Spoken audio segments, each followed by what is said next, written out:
Karis dan Shalom,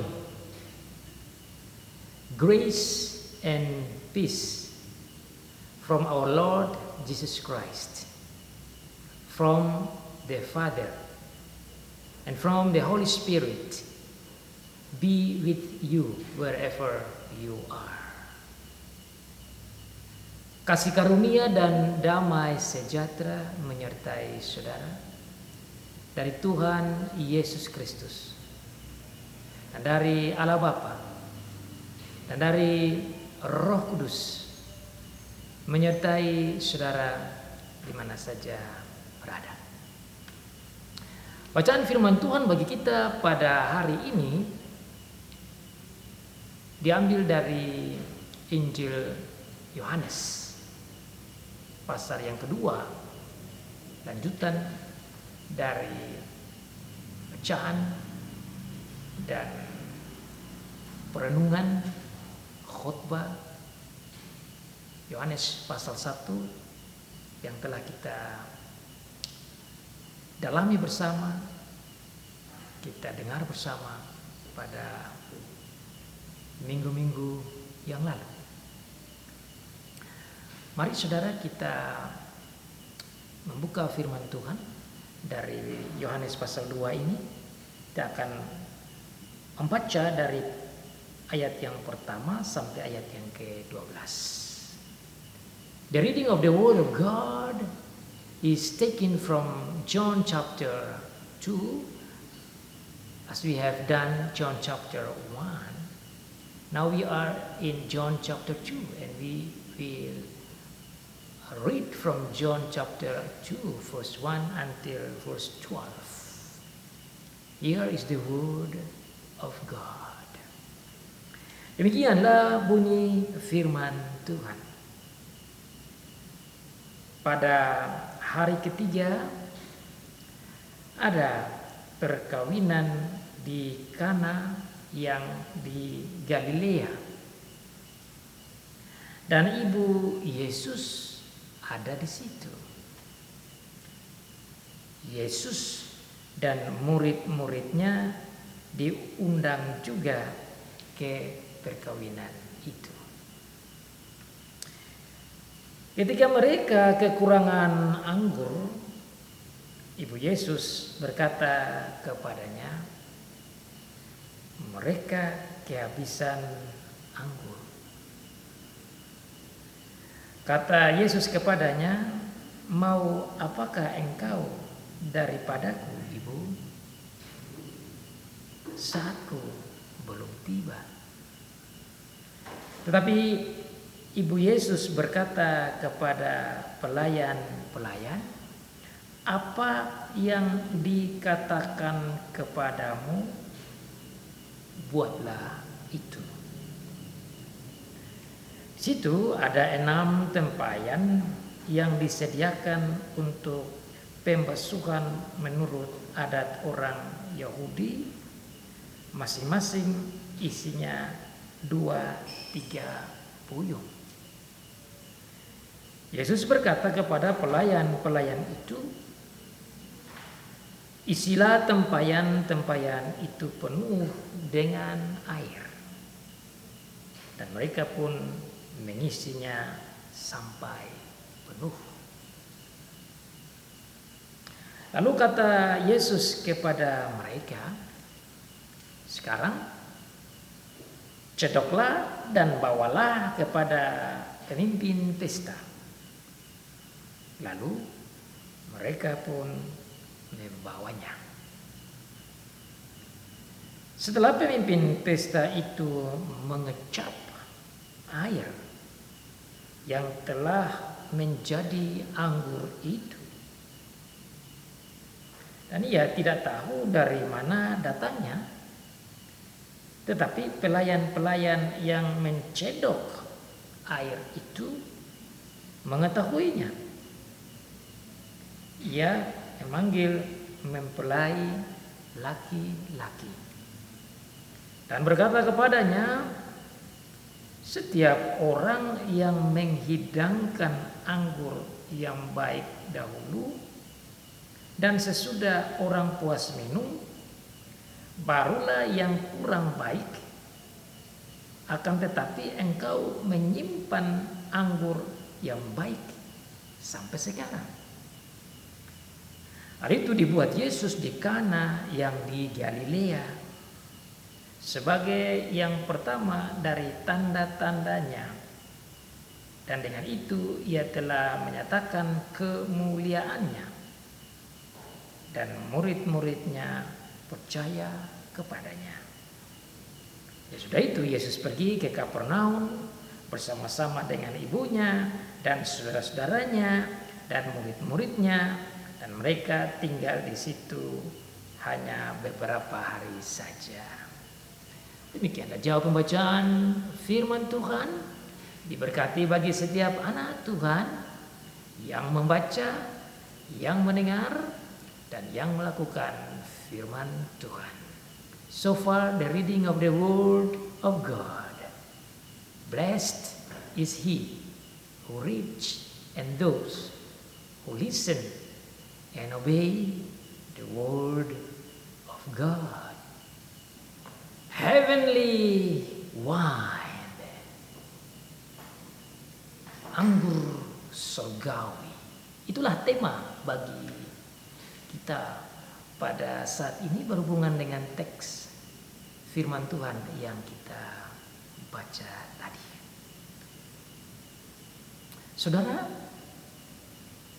saya memberikan tema anggur dari surga karena ini bukan sembarang anggur buatan manusia, tetapi ini adalah anggur yang dibuat langsung dari Sang Pencipta yang datang dari surga dan yang bersama dengan Bapa sebagai pencipta merubah air menjadi anggur. Saudara, ini sebuah peristiwa yang luar biasa. Bagaimana mungkin dalam sekejap mata air yang biasa bisa berubah menjadi anggur yang luar biasa.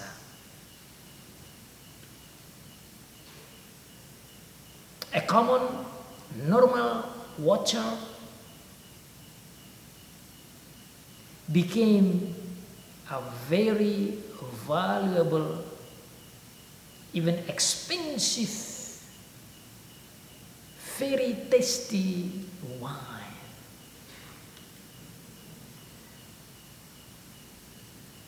Air normal biasa dalam sekejap mata berubah menjadi anggur yang sangat nikmat. Dan tentu kalau anggur yang sangat nikmat menjadi anggur yang sangat berharga. Dan karena begitu berharganya, saya melihat ini sebagai anggur surgawi, the heavenly wine from God. Saudara, peristiwa ini terjadi di hari ketiga setelah Tuhan Yesus memanggil Filipus dan beberapa murid dari Tuhan Yesus yang sudah kita pelajari, dengar pada minggu yang lalu.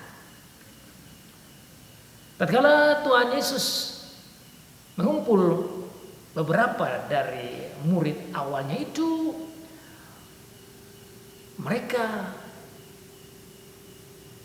melihat dan mengalami dan menyimpulkan, bahkan mengakui dengan pengakuan dahsyat dan hebat tentang Tuhan Yesus, bahwa Dia adalah Sang Raja, Dia adalah Sang Nabi, Dia adalah Sang Imam, dan tentu Imam besar, Nabi besar, Nabi agung, dan Raja agung. Dia juga merupakan anak domba yang menyiapkan diri dan dikirim oleh Bapa menjadi anak domba Allah untuk menebus dosa-dosa kita. Dia juga diakui sebagai the Savior, juru selamat. Dan juga kita temui pada minggu lalu di dalam perikop itu, dia diakui sebagai anak Allah. Pada saat yang sama juga dia diakui sebagai the Messiah, Mesias yang dijanjikan, yang diurapi, yang Allah Bapa janjikan ribuan tahun yang lalu di perjanjian lama. Dan dia datang dan memenuhi janji Bapa sebagai Bapa yang setia. Dan dia juga menyatakan dirinya sebagai anak manusia. Dari perikop yang minggu lalu itu, saudara, kita belajar lagi bahwa di akhir dari pasal 1 sekali lagi mau menyampaikan kepada gereja sepanjang abad. Tuhan Yesus lewat Yohanes Rasul menulis surat Injil Yohanes bagian terakhir ini untuk menggarisbawahi dan menyatakan kembali bahwa apa yang ditulis dan disampaikan dalam pasal 1 ayat 1 sampai dengan ayat yang ketiga dan seterusnya, bahwa memang Tuhan Yesus adalah Allah yang sejati, firman Allah, Sang Pencipta, Sang Hidup, Sang Terang, Pembawa kehidupan, Pemberi kehidupan, Pemberi terang. Dan lewat Dia kita dapat mengenal siapakah itu Allah, dan semua rahasia-rahasia tentang Allah itu ada di dalam Dia. Dengan demikian, saudara, pasal pertama menggarisbawahi, mengukuhkan, menyimpulkan bahwa Tuhan Yesus Kristus adalah Allah yang sejati dan juga telah menjadi manusia yang sejati untuk menebus dosa-dosa kita dan mengangkat kita kembali menjadi anak-anak Allah. Dan lewat Dia kita menerima anugerah demi anugerah, berkat demi berkat, kasih demi kasih dari Allah. Through and in Him we may have grace upon grace, mercy upon mercy, blessing upon blessing, love upon love from God. And so we might become the children of God through our Lord Jesus Christ. Nah, saudara, di pasal yang kedua ini saya dapati lagi bahwa Tuhan Yesus mau menyatakan kepada murid-muridnya, kepada keluarganya, kepada komunitas, kepada orang-orang pada saat itu bahwa Dia memang anak tunggal Allah. Dia memang Allah. Dia itu Mesias. Dan itu terjadi di sebuah pesta perkawinan di sebuah kampung yang namanya Kana di Galilea. Demikianlah yang ditulis oleh Rasul Yohanes di bawah bimbingan Roh Kudus dan di bawah arahan Tuhan Yesus Kristus sebagai anak Allah yang duduk di pangkuan Bapa. Dikatakan di sana pada hari ketiga ada perkawinan di Kana yang di Galilea. Dan ibu Yesus ada di situ. Saudara, saya membaca beberapa tulisan beberapa ahli yang mempelajari tentang cerita perkawinan di Kana dan cerita mujizat tanda hebat yang Tuhan Yesus buat di Kana ini.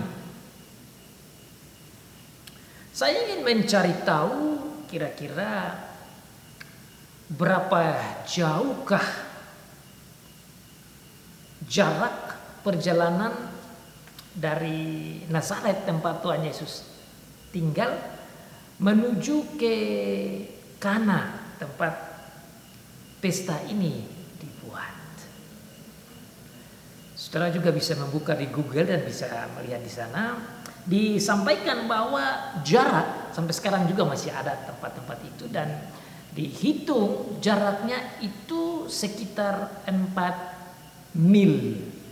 4 mil itu kalau kita hitung dalam cara hitung jarak Indonesia dalam bentuk kilometer, maka didapati bahwa itu sekitar 9 kilometer.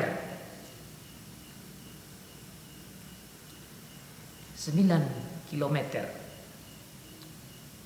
Nah, kalau mereka berjalan kaki dari Nazaret menuju ke Kana, 9 kilometer itu dihitung berjalan kira-kira sekitar 2 jam. 2 jam. Ada yang hitung sekitar 1 jam 52 menit. Itu bisa dilihat dalam perhitungan jarak Google. Nah, kalau kita melihat bahwa jalannya sekitar 2 jam, jalan kaki maksudnya, maka ya cukup lumayan. Orang pada waktu itu tentu belum ada mobil, belum punya kendaraan, belum punya motor. Saya kira juga belum ada sepeda. Jadi palingan mereka jalan kaki atau kalau mau lebih ringan mungkin dengan kuda. Tapi saya menduga bahwa atau saya perkirakan menginterpretasi bahwa mereka berjalan kaki. Karena itu satu hal yang normal dan biasa. Bagi kita kalau jalan kaki sekarang 9 kilo atau sekitar jalan 2 jam itu pasti hal yang agak berat pada zaman sekarang. Tapi pada zaman itu saya yakin itu jalan yang biasa. Saya dulu masih lebih muda, dalam umur sekitar 12-13 tahun atau masih teenager, saya pernah berjalan kaki dengan cukup jauh dan memang letih, tapi itu biasa karena waktu itu belum ada mobil waktu saya masih usia begitu, dan itu hal yang biasa bagi orang-orang tua kami dan juga kami yang hidup pada zaman itu tatkala saya masih berusia belasan tahun, ya taruhlah sekitar 40-an tahun lalu. Nah, tatkala mereka berjalan, saya yakin mereka tidak sendiri karena dalam cerita Alkitab dikatakan bahwa yang hadir di pesta perkawinan di Kana itu ada Tuhan Yesus, ada murid-murid Tuhan Yesus, ada saudara-saudara Tuhan Yesus, dan ada ibu atau mama dari Tuhan Yesus. Jadi saya yakin mereka berjalan bersama-sama sambil menikmati perjalanan dengan bercerita dan pasti ada hal-hal yang indah.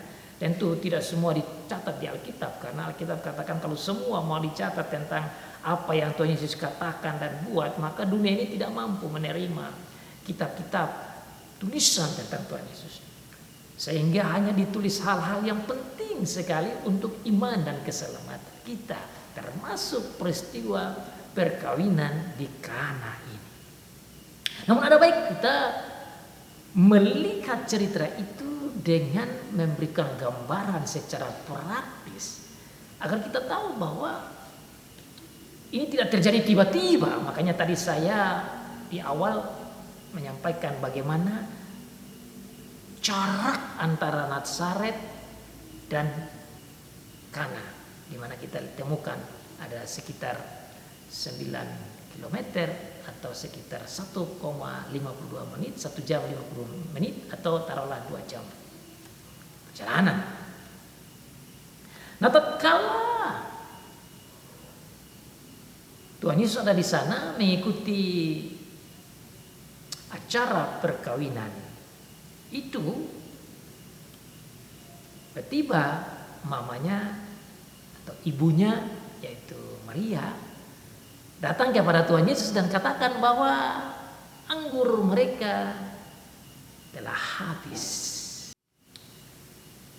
So you see here that at that time in Cana, this miracle was not happen suddenly, but if you see the story itself, you can have a better picture if you see the distance between Nazareth to Cana, which is about 2 hours walking.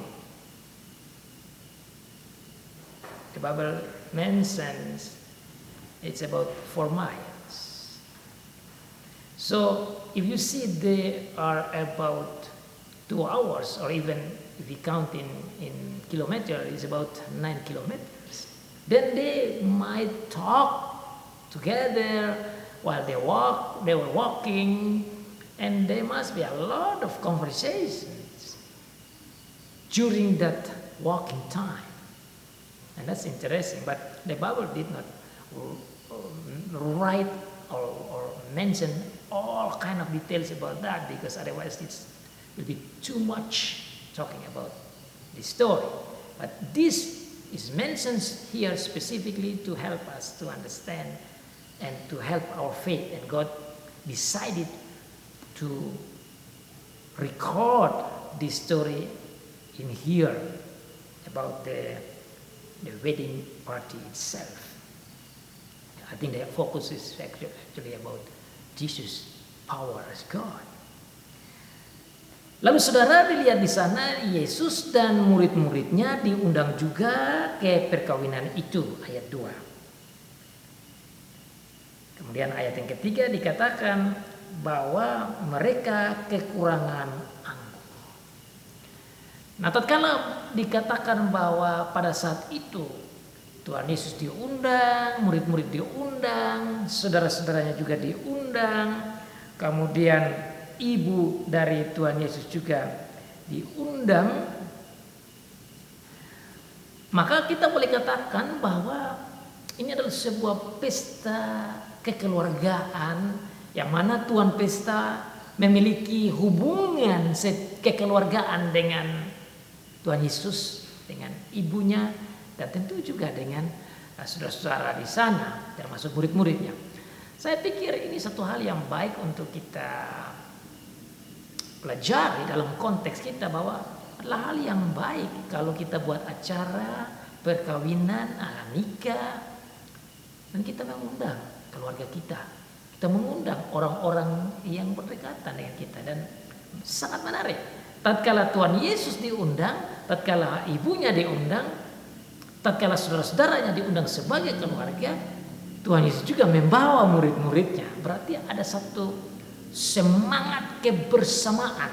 There was a spirit of togetherness. Dan saya kira ini baik untuk kita pelajari, bahwa dalam kehidupan rohani, selain ada relasi hubungan keluarga yang mengikat, tapi juga hubungan secara rohani itu juga penting. Sehingga tatkala Tuhan Yesus diundang, orang-orang rohani yang lain yaitu murid-muridnya juga turut hadir. Di situ menunjukkan ada satu spirit of togetherness, ada satu roh kebersamaan yang baik untuk kita pelajari. Nah, tatkala pesta berjalan, yang saya pelajari itu biasa pesta yang dibuat oleh orang Israel dijalankan sekitar 7 hari, ya tiap hari ada perang-perang, dan itu sering terjadi di beberapa daerah, di beberapa budaya, kampung, suku, pulau. Tatkala diadakan pesta nikah, itu acaranya tidak 1 hari saja terjadi, tetapi biasanya beberapa hari terjadi. Dibuat semacam pesta-pesta bersama. Mereka duduk-duduk bersama, bercerita, kemudian menyiapkan semua yang berhubungan dengan acara pesta itu, sehingga mereka bisa menikmati bersama makanan dan minuman bersama-sama. Dan sangat menarik perhatian, dalam ayat yang ketiga dikatakan tatkala pesta itu berjalan, anggur mereka habis. When the party was going on, maybe a few days, and then the wine was gone. Anggurnya habis.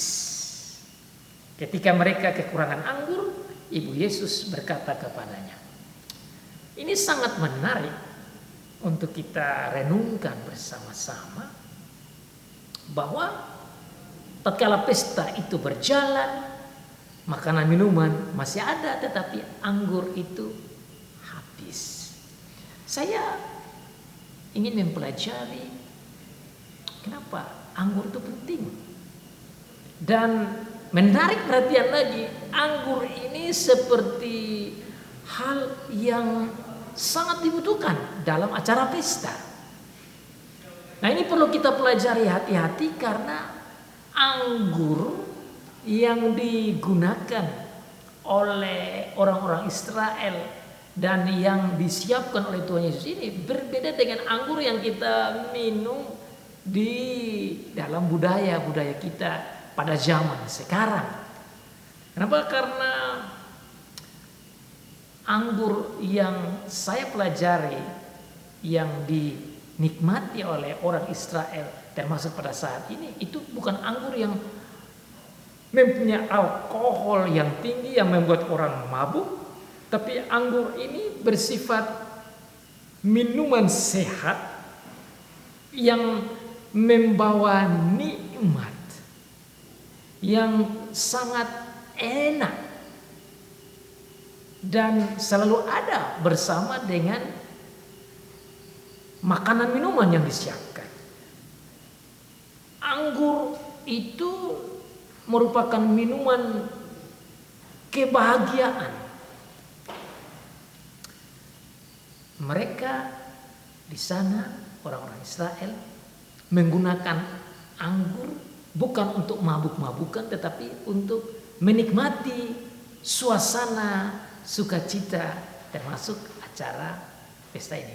Dan saya coba cek lebih dalam tentang anggur yang dimaksudkan. Itu seperti buah, seperti jus begitu. Jadi anggurnya seperti jus anggur yang manis dan enak rasanya, dan kalau diminum tidak membuat orang mabuk. Jadi saudara, kita perlu hati-hati di dalam mempelajari teks ini sehingga kita tidak salah menyimpulkan Tuhan Yesus tidak menyiapkan anggur beralkohol yang membuat orang mabuk. Tentu saja tidak mungkin begitu. Tetapi anggur ini bersifat anggur sehat, anggur nikmat, anggur enak. Makanya saya tadi kasih temanya anggur surgawi. Bukan anggur yang membuat orang model seperti orang-orang neraka yang mabuk dan kehilangan logika dan kehilangan akal dan kehilangan arah karena mabuk anggur itu. Tetapi anggur ini seperti jus yang sehat. Apalagi ini adalah anggur pemberian Tuhan Allah sendiri. Nah saudara, saya pada saat ini mau melihat lebih dalam bagaimana sikap dari Maria tatkala dia melihat suasana yang ada dan mengamati ternyata anggur yang dibutuhkan, yang bisa mereka nikmati bersama-sama dalam suasana sukacita itu habis. Tatkala kita melihat ayat yang berikut di mana anggur habis, itu sangat menarik. Nah, dikatakan di sana, Ibu Yesus berkata kepada Tuhan Yesus. Jadi saya coba bayangkan, kenapa kok Ibu Yesus pergi ke Tuhan Yesus? Dengan ayat mengatakan bahwa ibu dari Tuhan Yesus pergi ke Tuhan Yesus, mengetahui bahwa anggur yang mereka butuh untuk menikmati kebersamaan dan kesukacitaan dalam acara pesta nikah ini habis. Ibu Yesus pergi ke Tuhan Yesus, itu bagi saya sangat menarik. Kenapa? Karena di sini menunjukkan kepada kita ada perhatian khusus dari Maria, ibu dari Tuhan Yesus. Dia berdiri bagaikan seorang tua, seorang tokoh di situ yang seperti punya tanggung jawab. Jadi kita bisa melihat bahwa kemungkinan besar pesta perkawinan di Kana ini adalah pesta perkawinan keluarga relatif yang sangat dekat dengan keluarga Tuhan Yesus. Dan oleh karena itu Maria sebagai bagian dari keluarga merasa bertanggung jawab untuk mencari solusi tatkala masalah di pesta timbul. Dan dalam ayat firman Tuhan kita dapati bahwa yang mereka hadapi sekarang bukan masalah kurang makanan, kurang daging, tetapi yang kurang adalah minuman spesial, yaitu anggur nikmat yang harus mereka siapkan sebagai tuan pesta. Sekali lagi, tatkala Maria yang mencari jalan keluar, berarti Maria seakan-akan bagian dari tuan pesta.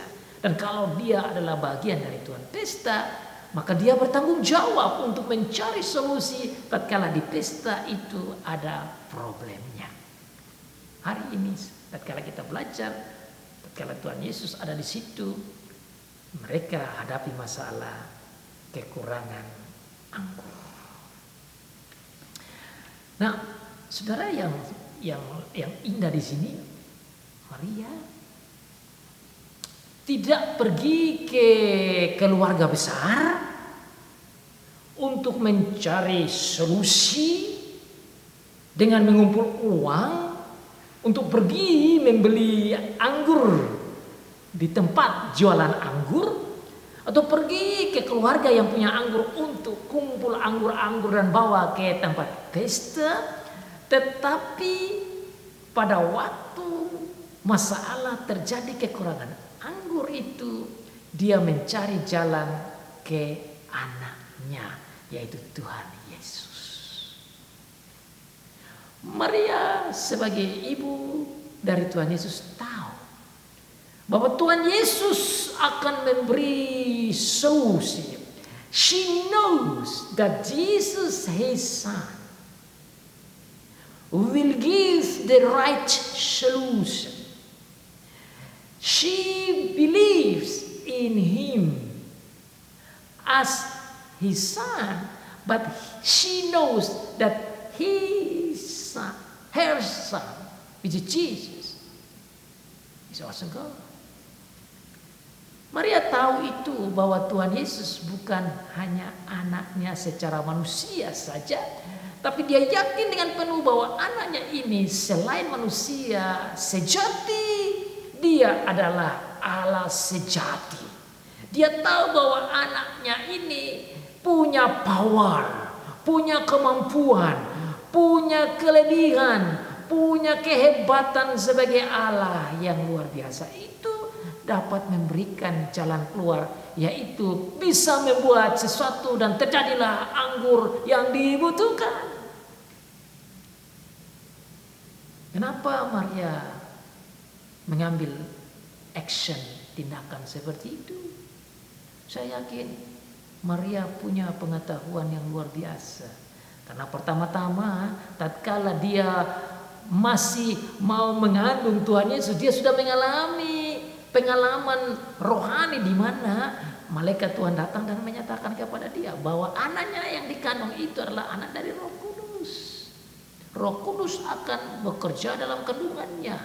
Sehingga Maria tahu bahwa anaknya itu adalah dari Allah dan ini adalah anak Allah yang datang menjadi manusia. Dia mengerti bahwa inilah Mesias. Maria paham dengan baik. Sehingga langkahnya, sikapnya itu bukan mencoba-coba saja, tetapi itu adalah satu langkah iman. That is a faith action. Believing that Jesus will be able to give the solution and will be able to provide better, wonderful, tasty wine for the people. Ini hal yang sangat indah untuk kita pelajari bersama-sama.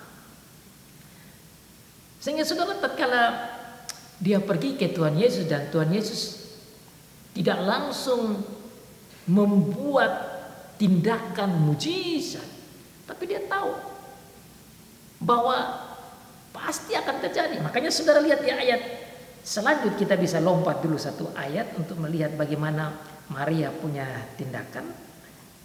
Tetapi ayat yang kelima, tetapi Ibu Yesus berkata kepada pelayan-pelayan, apa yang dikatakan kepadamu, buatlah itu. Do whatever he says to you. Act whatever he says to you. Because he will do miracle. Makanya saudara, Maria katakan kepada para pelayan, buat apa yang dia suruh, buat saja. Meskipun tatkala Maria pergi ke Tuhan Yesus bilang belum waktunya, Mama. Ini satu hal yang sangat menarik, reaksi Tuhan Yesus kepada Maria. Tetapi Maria begitu yakin bahwa pasti Tuhan Yesus akan membuat satu hal yang luar biasa. Itulah iman. Dan tindakan iman ini adalah pekerjaan Tuhan yang ada dalam Maria. Untuk sekaligus menandaskan bahwa Tuhan Yesus adalah Allah yang sejati. Makanya saudara, karena Maria yakin bahwa Tuhan Yesus adalah Allah yang sejati, Maria yakin bahwa Tuhan Yesus adalah Mesias, Maria yakin bahwa Tuhan Yesus ini adalah pencipta yang menjadi manusia, Maria yakin bahwa Tuhan Yesus mampu memberikan solusi, maka dia meskipun belum ada jawaban yang clear dari Tuhan Yesus, dalam ayat sebelumnya kita nanti baca lagi untuk renungkan, tapi dia langsung pergi ke pelayan-pelayan, dia bilang action saja. Itu berarti Maria yakin bahwa anaknya akan memberikan solusi, anaknya akan membuat hal yang super luar biasa, yaitu tanda mujizat hebat. Itulah tindakan iman.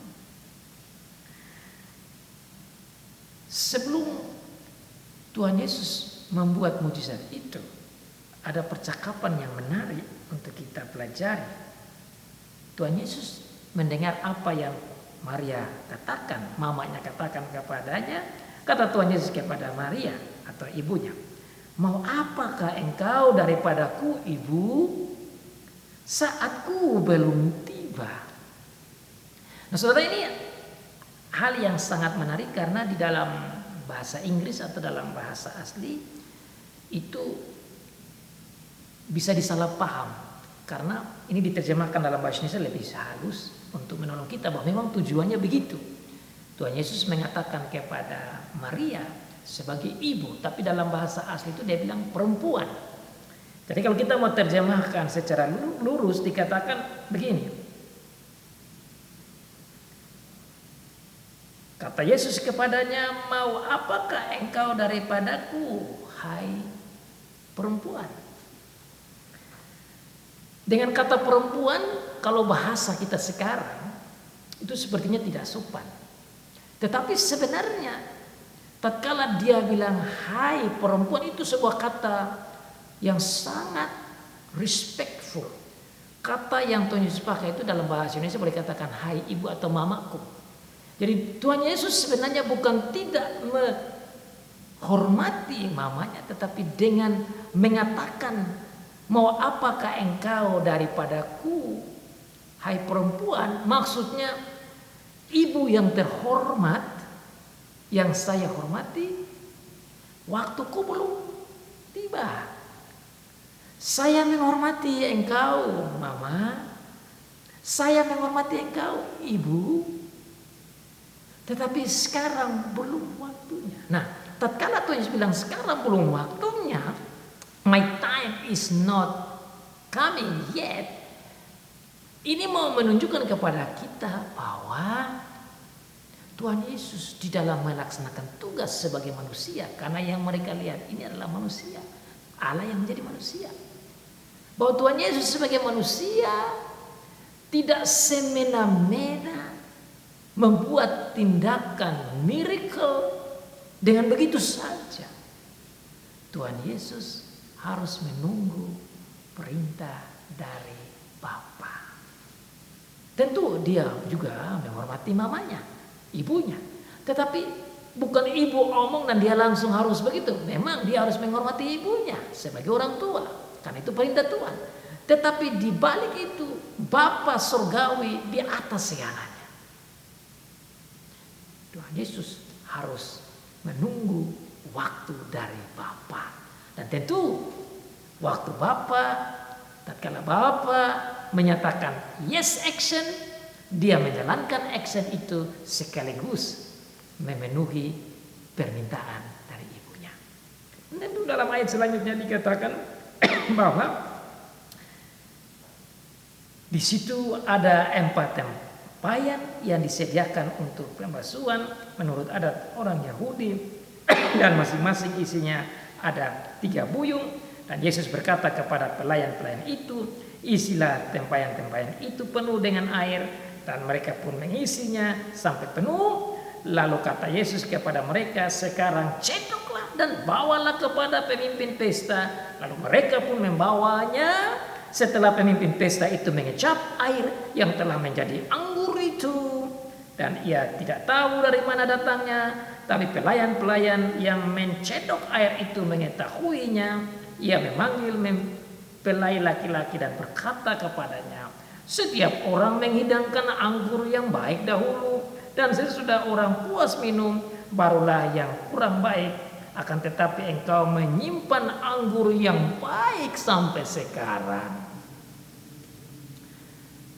Ayat-ayat ini menyatakan kepada kita bahwa Tuhan Yesus pada saat yang tepat mengambil langkah memberi solusi kepada masalah yang mereka hadapi itu. Dan dalam waktu yang tepat dia merubah air menjadi anggur. Air menjadi anggur yang sangat lezat, yang sangat baik, dan mengherankan tuan pesta yang memimpin acara itu. Saudara, sini kita melihat bahwa Tuhan Yesus adalah Allah yang sejati.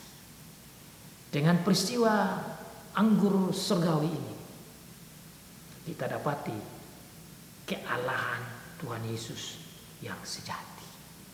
Dia bukan manusia saja, tapi dia adalah Allah yang sejati.